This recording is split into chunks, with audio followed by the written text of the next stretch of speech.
Bismillahirrahmanirrahim. Assalamualaikum warahmatullahi wabarakatuh.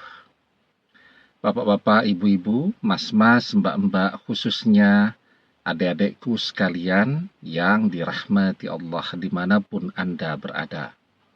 Kembali di Iip Channel bersama saya, Iip Wijayanto.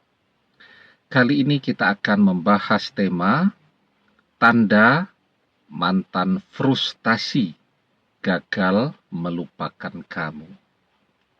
Ya, jadi sesungguhnya ketika mantan ternyata di dalam perpisahan itu dia gagal melupakan kita ya. Dia memilih bersama orang ketiga, tapi ternyata kualitas orang ketiga jauh di bawah kita. Ya, sehingga dia jadi selalu teringat ya, terkenang, membayangkan kita dan seterusnya. Sementara dia misal terlanjur ya, ngomong dan berjanji kemana-mana tidak akan pernah kembali kepada kita. Sehingga membuatnya menjadi frustasi. Maka ketika mantan frustasi gagal melupakan kita, ada tanda yang akan dia tunjukkan. Nah, apa tandanya? Sebelum kita bahas tandanya, jangan lupa yang belum subscribe untuk memencet tombol subscribe dan menyalakan lonceng notifikasi agar Anda selalu mendapatkan pemberitahuan video-video terbaru dari channel kesayangan kita ini.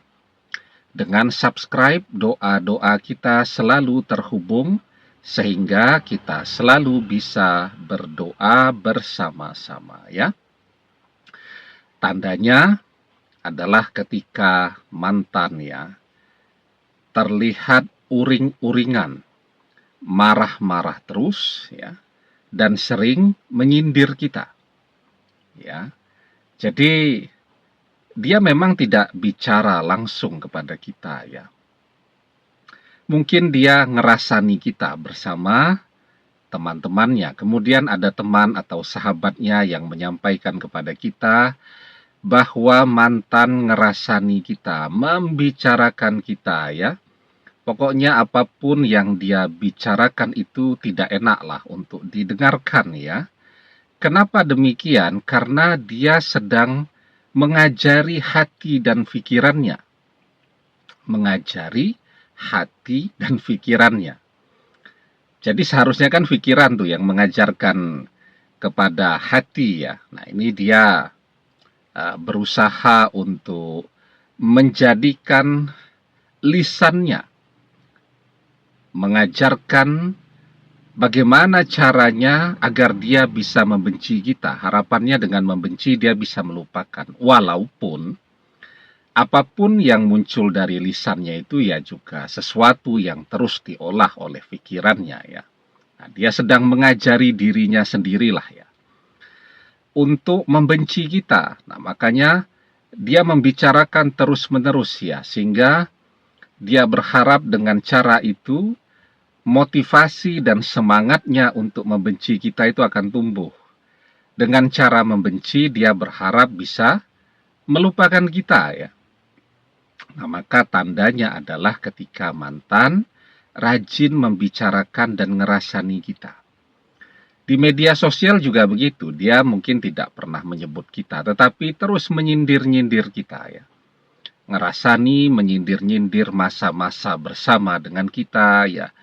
Dia bilang buang-buang waktu ya, buang-buang biaya, uang dan seterusnya. Padahal selama bersama kita dia tidak pernah keluar uang ya. Dia bilang bahwa kita itu tidak perhatian, tidak romantis ya. Penyesalannya pernah bersama kita bersama seseorang yang tidak perhatian dan membuatnya tidak bahagia dan seterusnya. Kenapa demikian? Sama. Ya, dengan cara begitu dia berusaha ya membangkitkan rasa tidak sukanya kepada kita dengan harapan ketika dia muncul rasa tidak suka tadi, dia akan bisa melupakan kita. Nah, jadi kenapa dia harus seperti itu ya? Karena dia sudah kehabisan cara untuk melupakan kita. Semua cara sudah dia coba. Ya, untuk melupakan kita, mencari pengganti kita ya. Terus jalan dengan teman-temannya. Ternyata ingatan tentang kita selalu hadir di dalam hati dan pikirannya.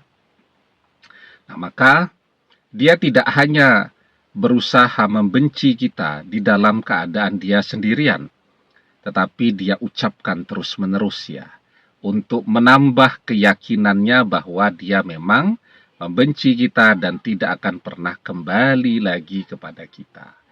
Itu tanda bahwa mantan sedang frustasi. Dia sudah kehabisan cara untuk melupakan kita. Pertanyaannya kemudian, apakah cara ini cukup efektif untuk bisa membuat dia melupakan kita? Justru sebaliknya, semakin orang menumbuhkan rasa tidak sukanya kepada seseorang, yang terjadi dia akan semakin menyukainya. Semakin orang berusaha membenci, maka dia akan semakin mencintainya. Semakin orang berusaha untuk melupakan, semakin sering pula dia teringat kepada orang yang sedang dia berusaha untuk melupakannya.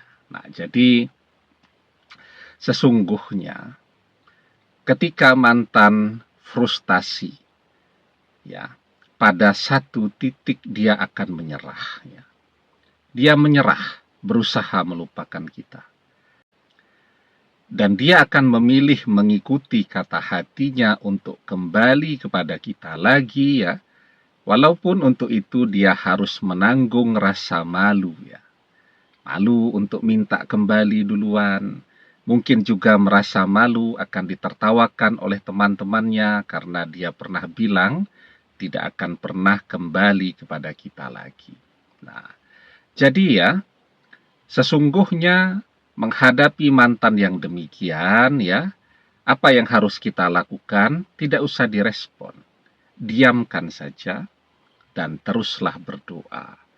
Berdoa agar setiap kalimat rasa tidak suka yang keluar dari lisannya itu justru akan menumbuhkan cinta yang lebih besar lagi di dalam hatinya.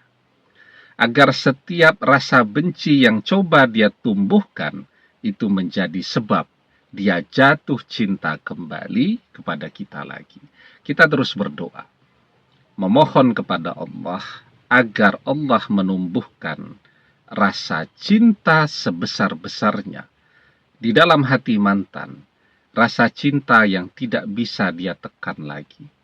Rasa cinta yang akan menggerakkannya untuk kembali bersama kita lagi. Terus berdoa dengan keyakinan bahwa mantan akan kembali bersama kita lagi. Ud'ullaha wa antum muqinuna bil ijabah wa'lamu annallaha la yastajibu du'a'am min qalbin ghafilin lahin. Berdoalah dalam keadaan yakin bahwa doa terkabul. Ketahuilah Allah tidak mengabulkan doa dari hati yang lalai lagi berpaling. Terus berdoa. Insya Allah ya, ketika mantan mulai menunjukkan tanda-tanda mantan ini frustasi gagal melupakan kita, itu kan artinya cinta di dalam hatinya semakin membesar dari waktu ke waktu. Demikian, semoga bermanfaat. Wallahu a'lam bissawab, billahi taufik wal hidayah. Assalamualaikum warahmatullahi wabarakatuh.